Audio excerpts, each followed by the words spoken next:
Assalamualaikum warahmatullahi wabarakatuh. Alhamdulillahi rabbil alamin. Wa bihi nasta'inu ala umuri dunya waddin. Wassalatu wassalamu ala asyrafil anbiya'i wal mursalin wa ala alihi wa sahbihi wa man tabi'ahum bi ihsanin ila yaumiddin wa ba'd. Ayuhatullah rahimani wa rahimakumullah. Harap diam. Semuanya diam. Alhamdulillah, pada malam hari ini kita bisa berkumpul di majelis ini untuk thalabul ilmi, yang mana kita akan meneruskan kajian Kitab Tauhid. Ayuhatullah rahimani wa rahimakumullah. Pada pertemuan terakhir kita telah membaca sebuah hadis yang berkaitan dengan sifat para malaikat ketika Allah berfirman, yaitu sebuah hadis dari Abu Hurairah radhiyallahu anhu anin Nabi sallallahu alaihi wasallam qala, idza qadallahu al-amra fis sama'i darabat al-malaikah ajnihataha khud'anan liqaulihi. Apabila Allah menetapkan suatu perkara di langit, maka para malaikat mengepakkan sayap-sayap mereka tunduk dengan firman Allah, ka'annahu silsilatun ala sofwan. Seakan-akan firman Allah tersebut seperti suara rantai di atas batu yang keras. Yang fuduhum dzalik.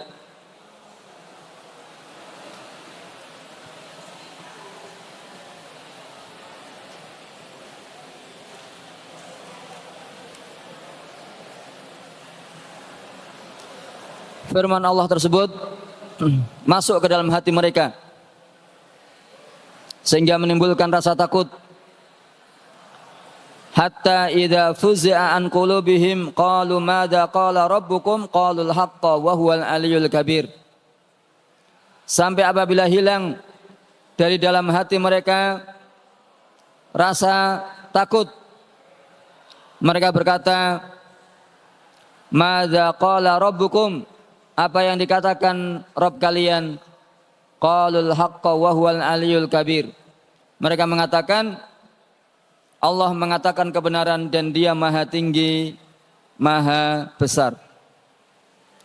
Fayasmauha mustariqus sam'i. Kemudian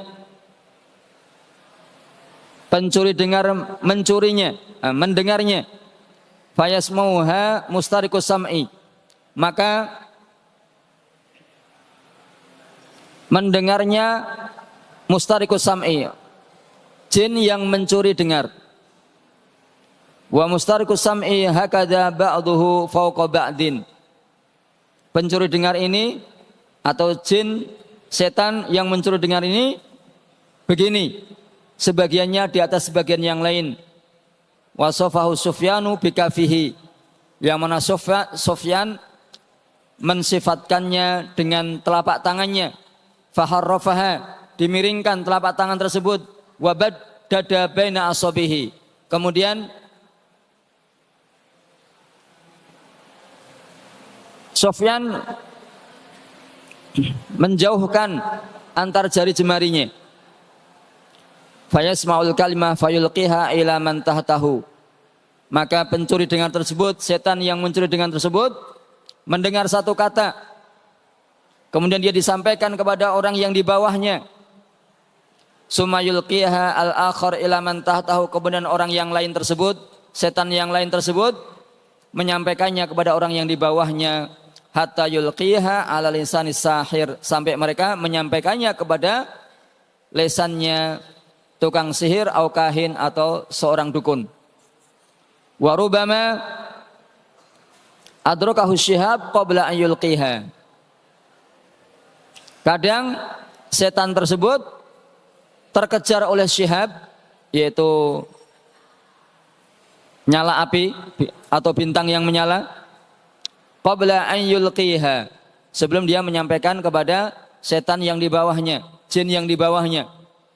Wa rubbama alqaha qabla an yudirqahu, dan kadang setan itu menyampaikan satu kata tersebut sebelum dia terkejar oleh syihab atau bintang yang menyala. Fayakdzibu ma'aha mi'ata kadzibah, maka dukun atau tukang sihir tersebut berdusta bersama satu kata dari langit ini dengan 100 kebohongan. Fayuqalu alaysa qad qala lana yawma kadza wa kadza kadza wa kadza, bukankah seorang sihir, seorang tukang sihir tersebut atau seorang dukun tersebut telah berkata kepada kita pada suatu hari dengan begini dan begini, kadza wa kadza, gini dan begini, pada hari gini dan gini dengan berkata gini dan begini. Fayusaddaqu bitilkal kalimah allati sumi'at minas sama, maka dukun atau tukang sihir tersebut dibenarkan karena satu kata yang dia dengar dari langit. Jadi dukun atau tukang sihir tersebut menyampaikan ramalan yang benar karena memang itu takdir Allah yang Allah tetapkan di langit, yang didengar atau dicuri dengar oleh setan yang berundak-undak sampai ke langit untuk mencuri dengar perkataan di langit. Kemudian disampaikan kepada dukun, dukun menyampaikan kepada manusia, namun dukun atau tukang sihir tersebut menggabungkan antara satu kebenaran yang dia dapatkan dari langit dengan 100 kebohongan. Ayuhatullah rahimani wa rahimakumullah, didengarkan. Dan kita membaca hadis ini belum selesai.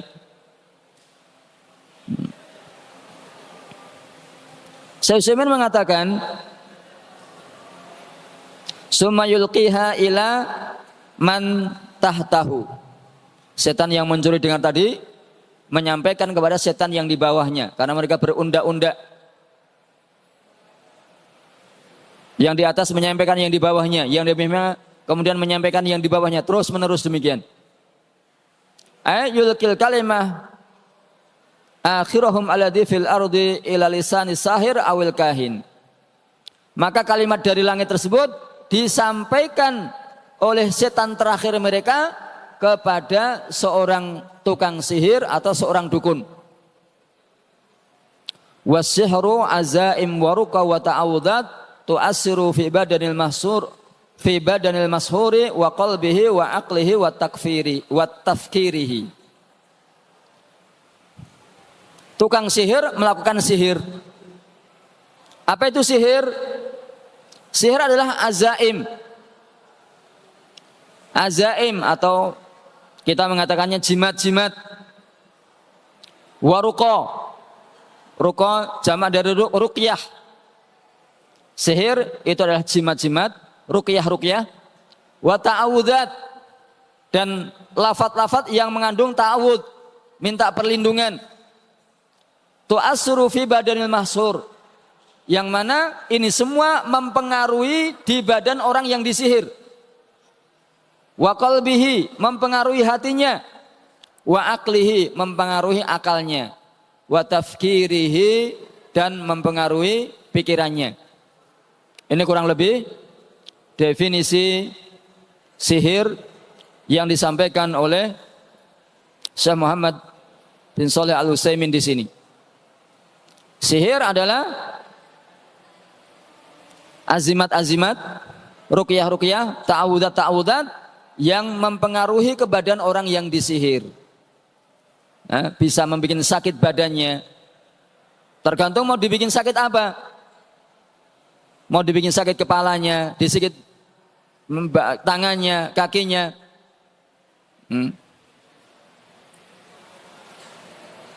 Itulah sihir. Bisa mempengaruhi badan orang yang disihir. Juga bisa mempengaruhi hatinya.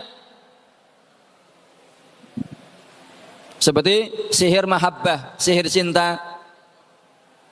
Sehingga seseorang yang menggunakan sihir bisa menyebabkan orang yang disihir bisa jatuh cinta kepada orang tersebut. Artinya mempengaruhi hati. Wa aqlihi, mempengaruhi akal. Bisa disihir dibikin hilang ingatan. Disihir bisa contoh sihir yang bisa membuat orang gila. Ada. Sihir itu macam-macam. Dan seterusnya. Dan kalian para thalabul ilmi tidak boleh coba-coba untuk belajar sihir. Hukumnya haram. Bahkan itu kufur, kekufuran, keluar dari Islam. Siapa yang belajar sihir menyebabkan dia keluar dari Islam. Kenapa? Karena di dalam sihir tidak akan terjadi kecuali di situ minta pertolongan kepada setan. Dan setan tidak akan menolong dalam amalan sihir kecuali dia meminta syarat-syarat untuk setan itu memberikan pertolongan kepada dukun tersebut. Pada umumnya syarat-syaratnya kekufuran, menginjak Al-Quran, menulis Al-Quran dengan sesuatu yang najis, menyembelih binatang dengan menyebut nama selain Allah,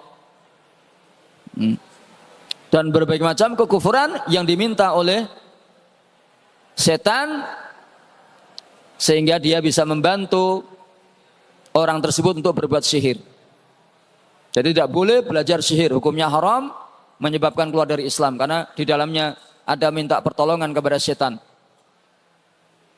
Berikutnya, wal kahin. Apa itu kahin? Kahin adalah dukun. Walladzi yukhbiru 'anil mughayyabat fil mustaqbal. Didengarkan? Jangan pada ngobrol sendiri. Kahin adalah orang yang menghabarkan perkara gaib yang terjadi di masa mendatang. Berarti tukang ramal. Setiap orang yang menghabarkan tentang peristiwa-peristiwa gaib yang akan terjadi di masa mendatang, maka itulah kahin. Contohnya tukang ramal. Ada yang meramal dengan mungkin telapak tangan, meramal dengan bola tukang ramal gitu kan.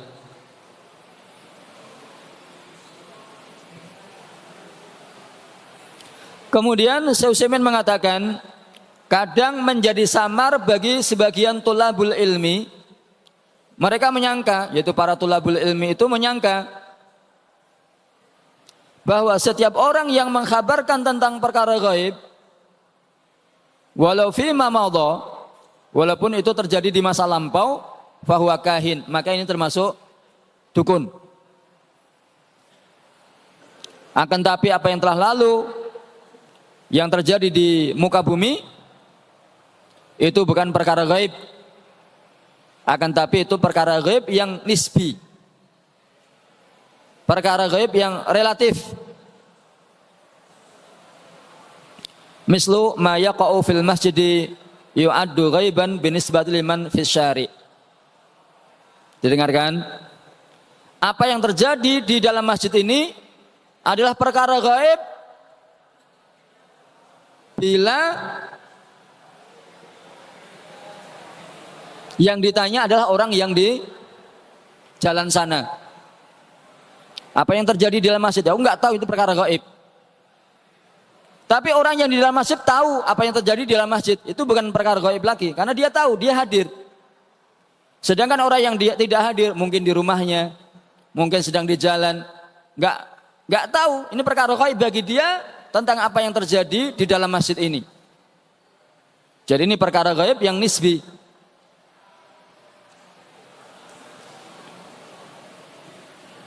Kadang seseorang itu berhubungan dengan jin,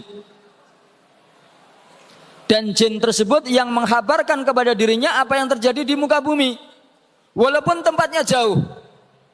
Ada seseorang punya jin, kemudian Jin memberitahu dia tentang apa yang terjadi di tempat yang lain, tempat yang jauh. Mungkin apa yang terjadi di Jakarta, apa yang terjadi di Semarang, apa yang terjadi di Surabaya.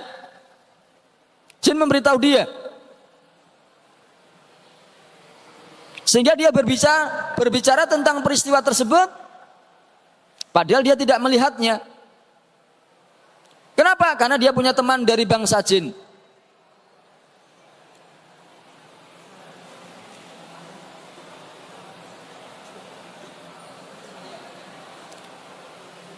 Dia menggunakan jin untuk mengetahui perkara-perkara yang terjadi, tapi dengan cara yang tidak haram. Maka orang semacam ini bisa dikatakan dia bukan kahin, dia bukan tukang sihir. Karena kahin man yukhbiru anil mughayyabat fil mustaqbal. Kahin adalah orang yang mengkhabarkan tentang perkara-perkara gaib yang terjadi di masa mendatang. Adapun yang terjadi di muka bumi, itu bukan perkara gaib, karena sudah terjadi. Walaupun dia taunya melalui perantaraan jin yang dia menjadi teman dia. Selama temannya tersebut dari bangsa jin tersebut tidak mensyaratkan syarat-syarat dalam pertemanan tersebut, syarat-syarat yang berisi kekufuran, maka ini nggak ada dosanya. Namun perlu kalian ketahui apa hukum atau apa perkataan para ulama tentang berteman dengan jin. Hukum asalnya berteman dengan jin itu haram, nggak boleh kita berteman dengan jin. Kenapa? Karena hukum asalnya jin itu pembohong, pendusta. Dia menyampaikan gini-gini, kita nggak tahu benar tidaknya. Ternyata faktanya bohong. Jadi hukum asalnya jin itu suka berbohong. Maka tidak mudah untuk mempercayainya.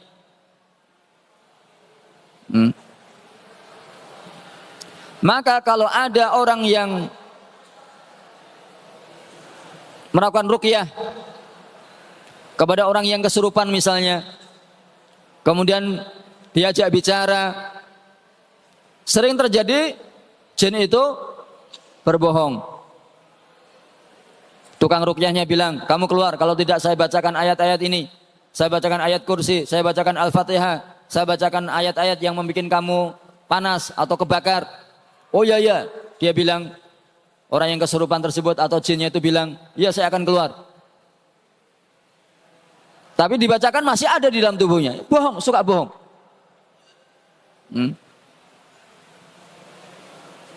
Jadi tidak boleh bagi seorang muslim untuk berteman dengan bangsa jin. Kenapa? Karena dia atau jin itu pada umumnya suka berbohong. Ustadz, bagaimana kalau jinnya itu mengaku muslim? Ya kamu nggak tahu fakta dan hakikatnya kalau dia muslim. Jin kafir pun bisa mengucapkan syahadat, bisa membaca Al-Quran atau hafal ayat-ayat Al-Quran. Jadi, dan kita tidak bisa membuktikan kebenaran dia itu muslim atau tidak, karena nggak kelihatan. Kita tidak bisa melihat dia bisa melihat kita. Sangat sulit untuk membuktikan kebenaran omongannya. Kemudian waqila alladhi yukhbiru amma fi dhamiri wa huwa na'un min al-kahanah fil waqi' idza lam yastanad ila firasah saqibah. Didengarkan? Ada yang berkata tentang definisi kahin, yaitu orang yang menghabarkan tentang apa yang ada di dalam isi hati orang lain. Menghabarkan tentang apa yang ada dalam isi hati orang lain. Wa huwa nau'un minal kahanah. Ini adalah jenis dari perdukunan. Apabila tidak disandari, tidak didasari kepada firasat yang kuat. Amma idza kana yukhbiru amma fi dhamir istinadan ila firasah fa innahu laisa minal kahana fi syai'in. Adapun orang yang menghabarkan tentang isi hati orang lain tapi sumbernya, dasarnya adalah dengan firasat yang kuat, maka ini bukan perdukunan. Di antara orang itu ada yang firasatnya kuat. Sekali melihat saja, oh ini tahu siapa dia. Di antara ulama yang firasatnya kuat adalah Imam Syafi'i. Imam Syafi'i itu firasatnya kuat. Satu kali Imam Syafi'i melihat orang masuk, orangnya kulit hitam, masuk ke Masjidil Haram. Dia berjalan, kemudian duduk tidur. Duduk berbaring tidur. Imam Syafi'i belum pernah melihat orang ini. Tapi Imam Syafi'i berkata, orang ini adalah budak yang lari dari tuannya. Sekali lihat, pertama kali lihat, Imam Syafi'i firasatnya bilang, orang ini adalah budak yang lari dari tuannya. Dan benar, faktanya memang dia budak yang lari dari tuannya. Firasatnya kuat. Firasatnya kuat. Misalnya ada ustadz yang, oh ini yang ngobrol ini anak kelas 11 ini. Firasatnya kuat. Karena memang faktanya anak kelas 11 ini pada ngobrol. Didengarkan.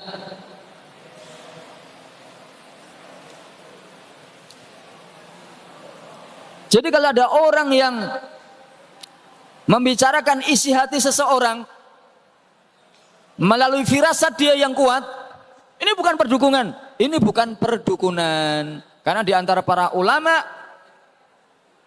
ada orang-orang yang firasatnya kuat.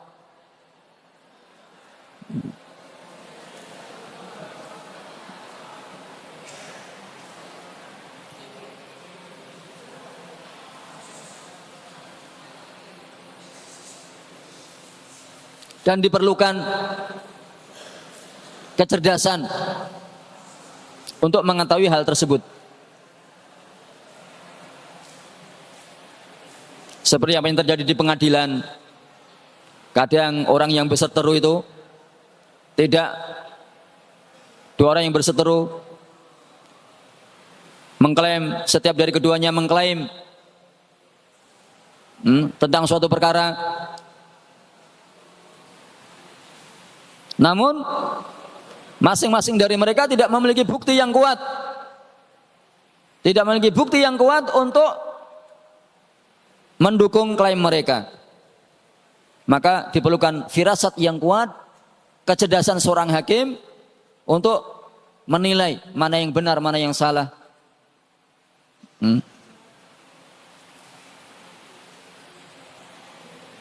Contohnya Nabi Sulaiman. Di hadapan kepada dia dua orang wanita.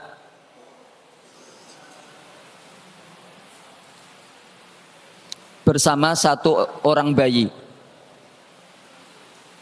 Setiap dari wanita itu mengaku ini anaknya.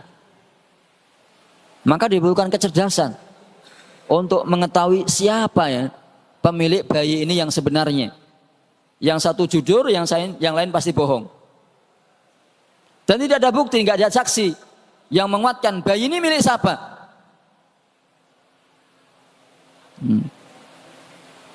Maka Nabi Sulaiman mengatakan, "Thayyib, kalau kalian, setiap dari kalian mengklaim bahwasanya ini anak kalian, maka tidak ada jalan kecuali bayi ini kita potong jadi dua." Maka seorang wanita, oh nggak apa-apa ya Nabi Sulaiman, nggak apa-apa. Yang lain bilang, oh jangan kau potong anak nih atau bayi ini. Itu anak dia. Dari sini Nabi Sulaiman tahu, cerdas. Gak mungkin seorang ibu rela anaknya dipotong, kan? Maka dari ini tahu, oh yang benar-benar ibunya adalah yang menyerahkan anak ini kepada ibu atau wanita satunya tersebut. Diperlukan kecerdasan, diperlukan firasat untuk mengetahui kebenaran.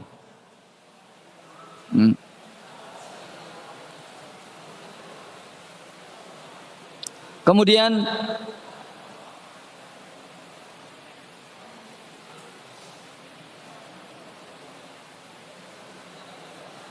li'anna ba'dhan nasi qad yafhamu ma fil insani i'timadan ala asariri wajhi walamahatihi wa in kana la ya'lamuhu ala wajhi tafsil lakin ya'lamuhu ala sabilil ijmal.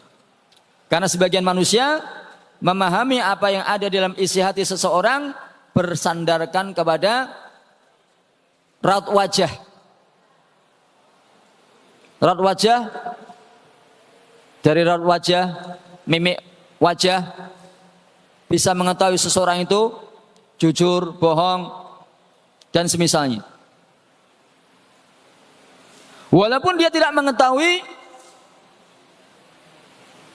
secara terperinci, tapi dari mimik wajah seseorang mengetahui secara garis besarnya, oh orang ini pembohong, orang ini tidak jujur, orang ini khianat, dan seterusnya.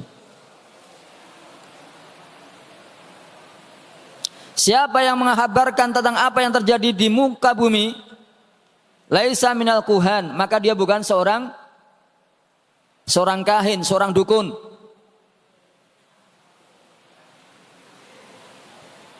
Walakin yundor fi halihi, akan tapi orang yang semacam ini dilihat kepada kondisinya.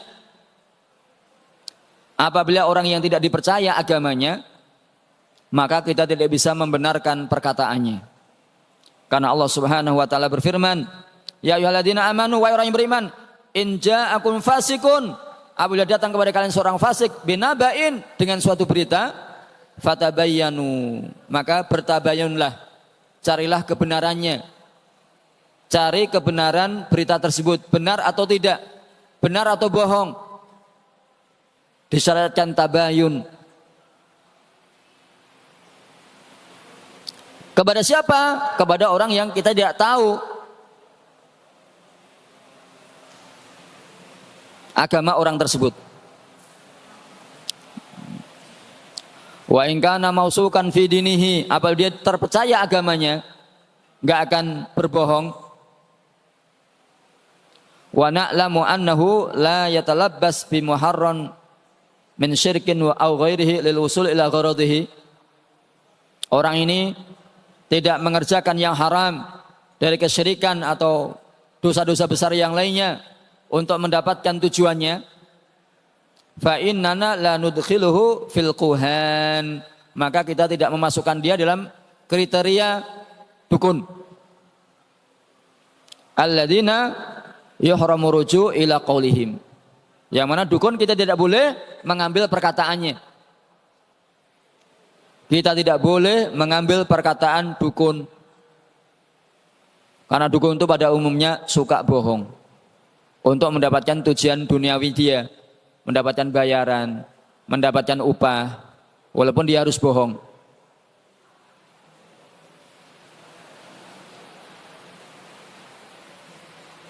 Siapa yang menghabarkan tentang peristiwa-peristiwa yang terjadi di suatu tempat, padahal dia tidak melihatnya, atau padahal tidak seorang pun ada yang melihatnya,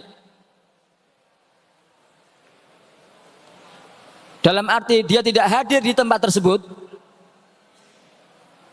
fala yusamma kahinan, dia tidak dikatakan sebagai kahin atau dukun. Kok bisa? Karena bisa jadi dia memiliki teman jin yang menyampaikan kepada dia peristiwa yang terjadi di tempat tersebut, yang dia tidak ada di situ. Dan jin kadang membantu atau memberikan pelayanan kepada manusia dalam perkara yang bukan haram. Imma mahabbatanillah, mungkin karena cinta karena Allah, au li ilmin yuhassiluhu minhu, atau karena ilmu yang dia peroleh dari orang tersebut, au li ghairi dzalik, atau karena tujuan-tujuan yang lain. Jadi ada jin yang membantu sukarela tanpa persyaratan karena cinta karena Allah, karena ilmu yang dia peroleh, yang diajari oleh manusia tersebut, atau hal-hal yang lainnya.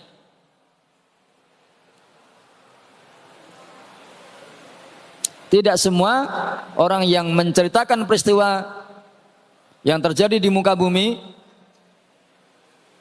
yang dia tidak hadir itu adalah kahin. Karena bisa jadi dia diberitahu oleh jin yang menjadi temannya. Wasaharah qad yakunu lahum minal jinni man yastariku lahum sam'a. Dan tukang sihir kadang memiliki jin, teman jin yang dia adalah jin yang mendapatkan berita dari langit.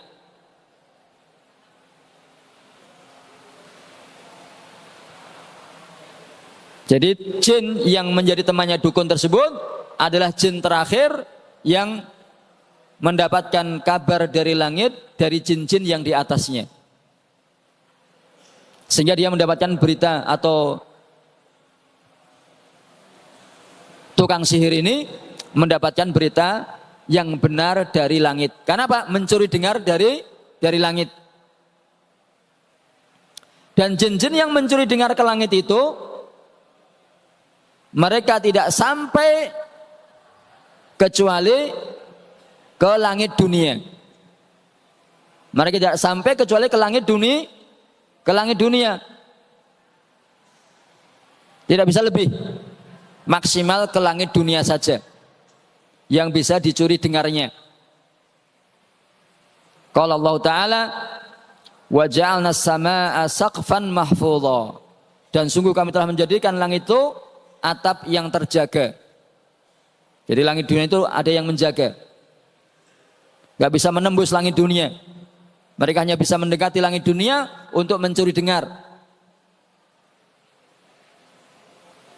Dan mereka tidak bisa menembus ke langit dunia. Hanya mendekat saja untuk mencuri dengar pembicaraannya para malaikat tentang apa yang Allah firmankan.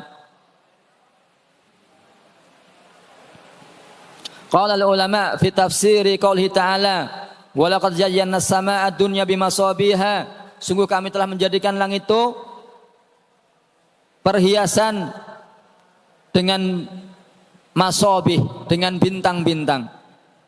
Wa ja'alnaha rujuman lisyayatin. Dan bintang-bintang itu ada yang Allah jadikan sebagai alat pelontar setan. Setan-setan yang mencuri dengar tadi. Ay ja'alna shihabaha alladhi yantaliqu minha, yaitu kami menjadikan bintang yang menyala api yantalik, mengejar, berlari, mengejar setan yang mencuri dengar. Fahadha min babi audid dhamir ilal juz'i la ilal qul. Ini termasuk bab kembalinya dhamir kepada sebagian, tidak kepada semuanya.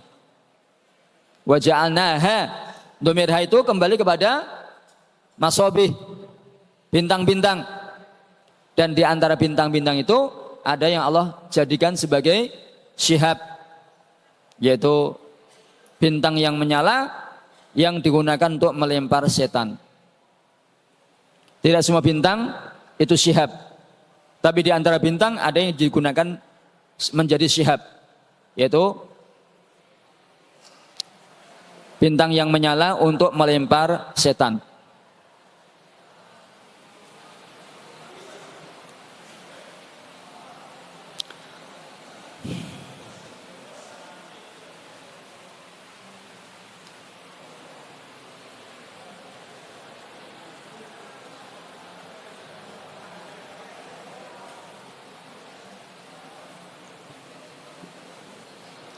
Wa syuhub nizak,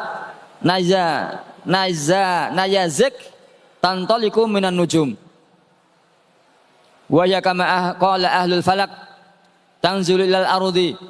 Nah, syuhub ini adalah satu bintang yang bisa turun ke bumi. Berarti meteor itu kan? Yang bisa turun ke bumi kan meteor. Meteor jatuh. Dan meteor itu kalau jatuh ke bumi bergesekan, batunya itu bergesekan dengan udara, oksigen, sehingga menimbulkan kilatan api. Jatuh dengan kecepatan tinggi, bergesekan dengan oksigen, menimbulkan gesekan api. Jatuh, ya. Apa yang jatuh itu? Batu meteor. Wa qad tahdusu tasadduan fiha. Dan ketika meteor jatuh bisa menyebabkan tabrakan. Aman najm falau wasala ila ardi la ahraqaha. Dan seandainya najm matahari bintang yang menyala seandainya sampai ke bumi maka bintang itu bisa membakar bumi. Dan termasuk bintang adalah matahari, bintang yang paling besar. Para ulama berselisih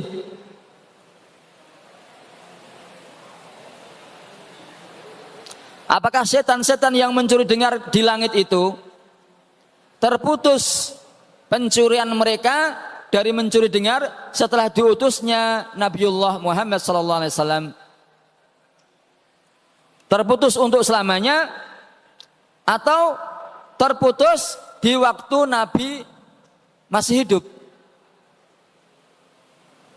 Wasani huwal aqrab. Syekh Utsaimin mengatakan terputusnya setan untuk mencuri dengar itu pendapat kedua ini yang lebih dekat kepada kebenaran.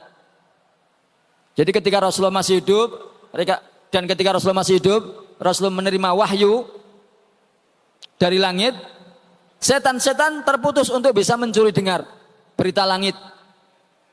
Namun sepeninggal Rasulullah SAW, ketika Rasulullah sudah meninggal dunia, mereka mulai bisa lagi mencuri berita dari langit.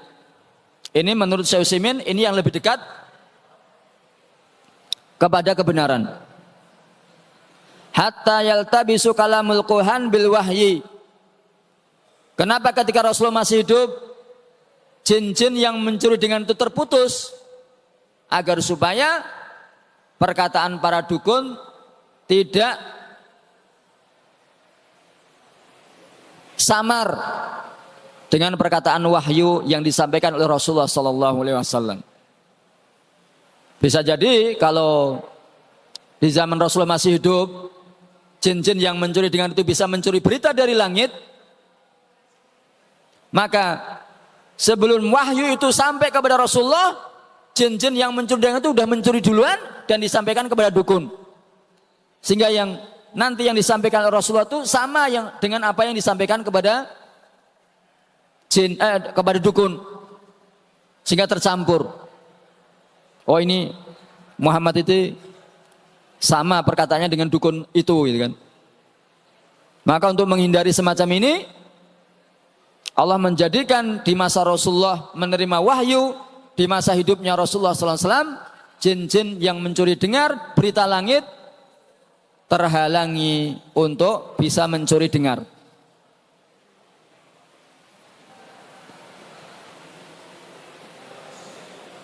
Ini menurut Syekh Utsaimin.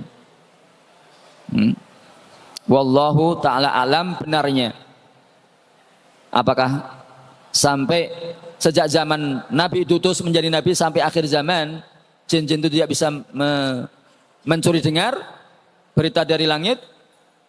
Atau hanya di masa Rasulullah masih hidup dan Rasulullah menerima wahyu saja, jin-jin itu tidak bisa mencuri dengar berita dari langit? Kemudian kelanjutan hadis di atas didengarkan, diperhatikan. Fayaqdhibu ma'aha mi'ata kadzibah.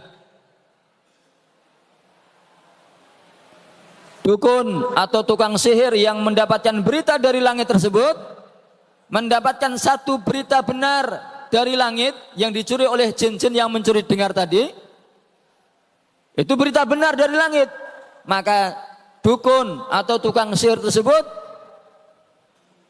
menggabungkan dengan 100 kebohongan dia. Bilangan 100 dalam hadis ini, apakah pembatasan atau untuk menunjukkan kasroh saja, untuk menunjukkan banyaknya kebohongan-kebohongan dukun dan tukang sihir tersebut? Syekh Utsaimin berkata, pendapat kedua ini yang lebih benar. 100 ini bukan pembatasan, tapi untuk menunjukkan banyaknya kebohongan-kebohongan yang dilakukan oleh dukun-dukun setelah mereka mendapatkan berita dari langit yang benar. Menunjukkan banyak, 100 ini untuk menunjukkan banyak. Bisa jadi banyak itu kurang dari 100 atau bisa juga lebih dari 100 kebohongan. Tidak untuk pembatasan angka 100 di sini.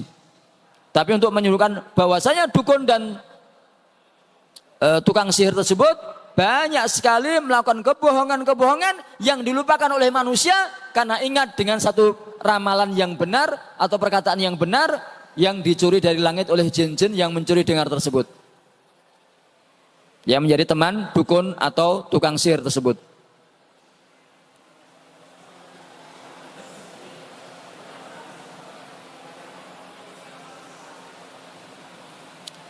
Sebagaimana kita ketahui bahwasanya dukun mereka memiliki setan-setan, memiliki teman dari bangsa jin. Faqad yakunu li ba'din nas mubarriran li amalil kahin alaysa qad qala lana yauma kadza wa kadza kadza wa kadza. Sehingga sebagian manusia yang pernah mengetahui benarnya perkataan dukun tersebut mengatakan, bukankah dukun ini pernah mengatakan kepada kita di hari gini dan gini dengan mengatakan gini dan gini, dan benar terjadi. Kebenaran perkataan dukun yang satu kali itu karena mencuri dengar dari langit menjadi alasan manusia untuk membenarkan semua perkataan yang berasal dari dukun tersebut.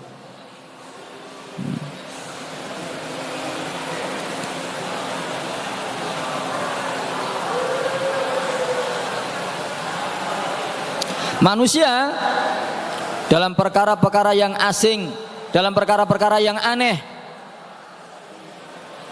hum ala hasabi ma akhbara bihil mukhbir. Mereka di atas apa yang dikhabarkan oleh orang yang mengkhabarkan. Mereka mengambil semua apa yang dikatakan sidqan, dianggap benar. Apabila ada orang yang mengkhabarkan tentang sesuatu yang telah terjadi,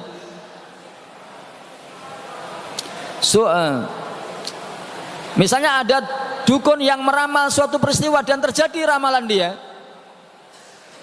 kemudian dia meramal untuk ramalan yang lain, maka manusia akan mengatakan, oh pasti ramalannya benar seperti ramalan sebelumnya. Pada umumnya manusia demikian.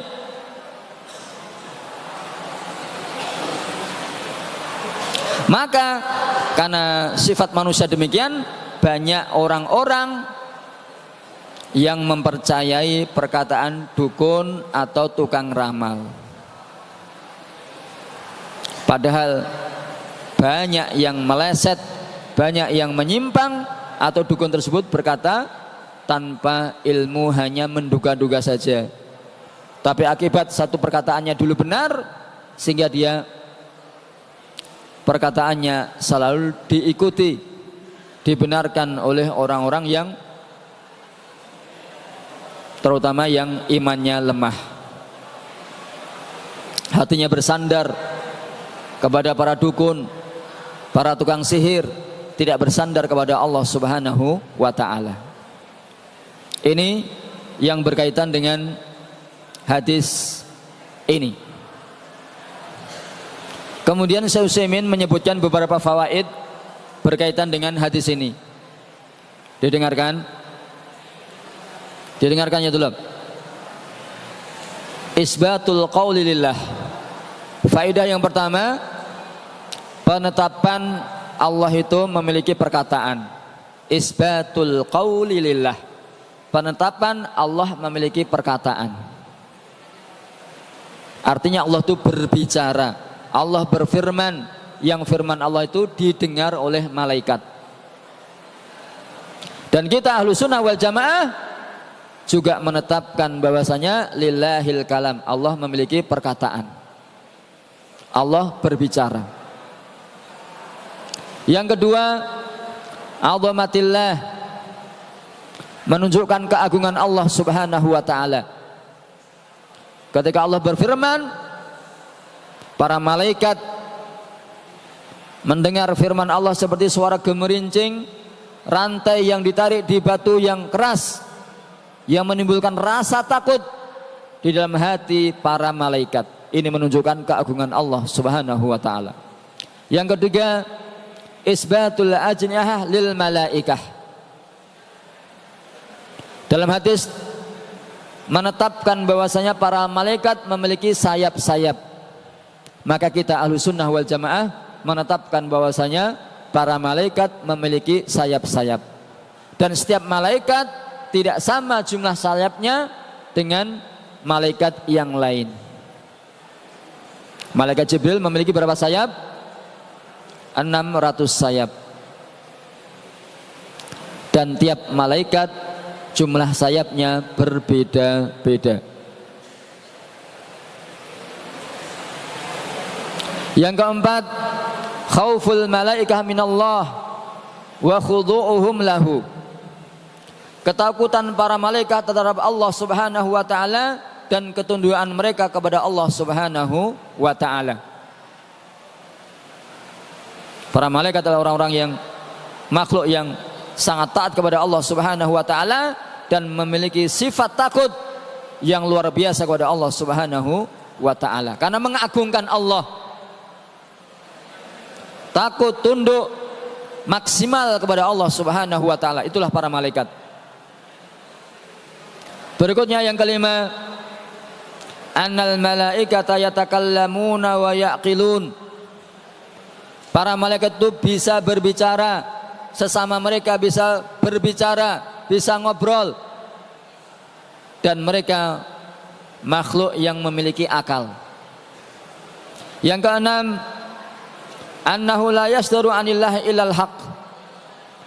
Tidak berasal dari Allah subhanahu wa ta'ala kecuali kebenaran. Allah tidak berfirman kecuali dengan kebenaran.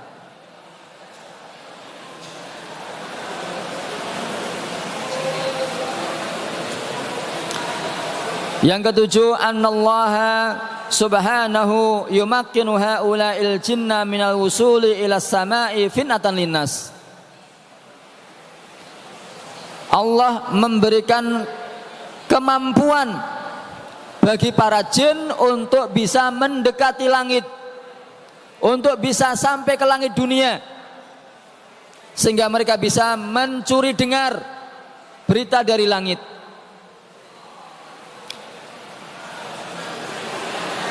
Tujuannya untuk memberikan fitnah kepada manusia. Siapa yang imannya kuat, siapa yang imannya lemah. Imannya kuat tidak akan mempercayai dukun, tukang sihir. Sedangkan yang imannya lemah akan mengikuti perkataan dukun dan tukang sihir yang berkaitan dengan berita-berita, ramalan-ramalan yang akan terjadi di masa mendatang. Di antara hikmah Allah memberikan kemampuan kepada bangsa jin untuk mendekati langit dan bisa mencuri dengar adalah sebagai ujian bagi manusia. Siapa yang imannya kuat dan siapa yang imannya lemah. Wa ila fallahu qadirun ala alla yumakkinahum min dzalik. Jika tidak, Allah mampu untuk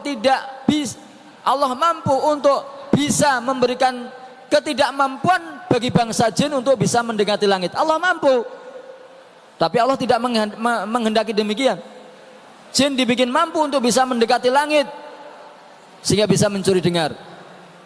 Inilah fitnah bagi manusia, ujian bagi manusia.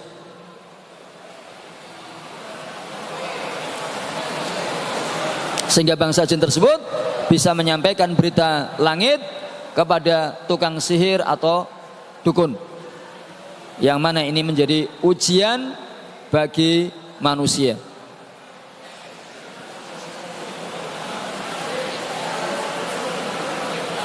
Faqad yujidullahu asya' takunu dhalalan li ba'din nas lakinnaha li ba'dihim hudan wa imtihanan wa ibtilaan.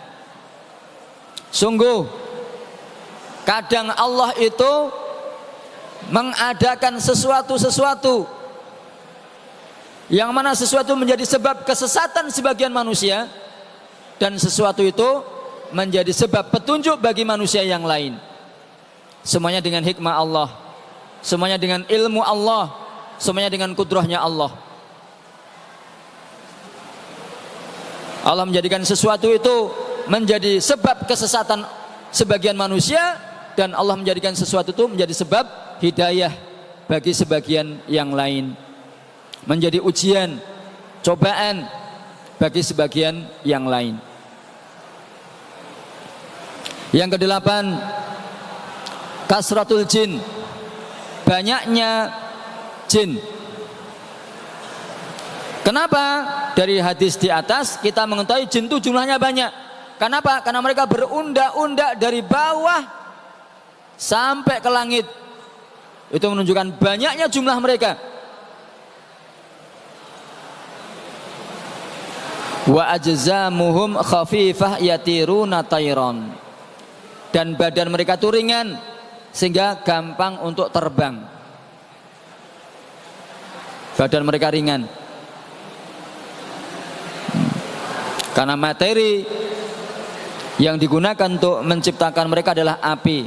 Api adalah sesuatu yang ringan. Maka di antara sifat jin itu ya ringan, gampang terbang. Syekhul Islam Ibnu Taimiyah menyebutkan tentang saharah, tentang para tukang sihir yang mengabdi kepada jin. Wa tatiru bihim, dan jin-jin itu membawa terbang tukang-tukang sihir tersebut.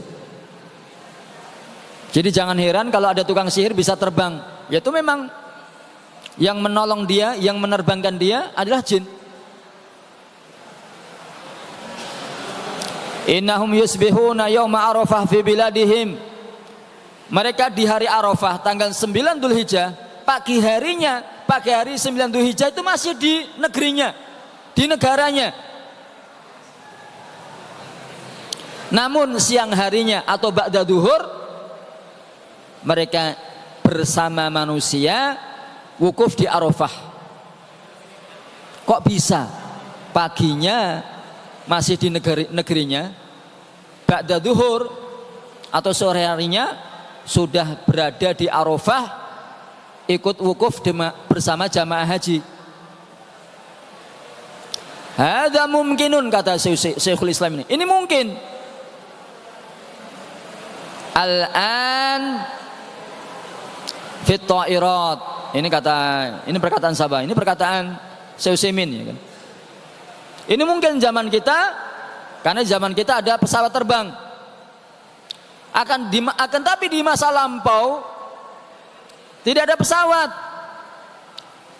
Maka kalau ada orang yang semacam itu, pagi harinya di kampungnya, sore hari sudah ada di Arafah, ini karena dia dibawa terbang oleh jin-jin. Wa yaj'aluna lin-nasil makanis allati taqnisu bihal buyut.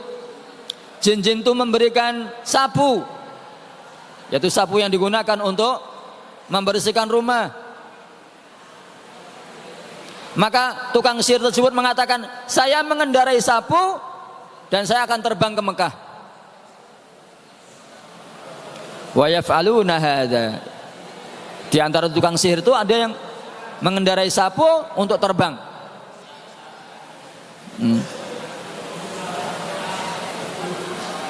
Kemudian Syekhul Islam mengatakan, inna haula'i kadzibah wa mustakhdibuna lisyayatin. Para tukang sihir ini adalah para pembohong. Mereka menggunakan setan-setan yang menolong mereka. Wa yusi'una hatta minan nahiyah al-amaliyah li'annahum yamurruna milqat wa la yuhrimuna minhu. Tukang sihir yang haji ini mereka melintasi miqat, naik diterbangkan oleh jin, mereka tidak berhenti di miqat untuk melaksanakan amalan-amalan di miqat, untuk memulai talbiyah atau memulai ihram dari miqat. Artinya mereka melakukan pelanggaran-pelanggaran dalam haji mereka karena menggunakan jin untuk mempercepat gerak mereka. Ya, ini dilakukan oleh dukun-dukun, tukang sihir di masa lampau. Secara khusus di masa Syekhul Islam Ibnu Taimiyah ini. Ada dukun, tukang sihir yang haji datang ke Arafah secepat kilat karena menggunakan jin. Ayuhatullah rahimani wa rahimakumullah. Ini yang bisa kita sampaikan pada pertemuan kali ini, mudah-mudahan bermanfaat. Kita tutup dengan doa kafaratul majlis. Subhanakallahumma rabbana wa bihamdika asyhadu an la ilaha illa anta astaghfiruka wa atubu ilaik. Wa sallallahu ala nabiyina Muhammad. Wassalamualaikum warahmatullahi wabarakatuh.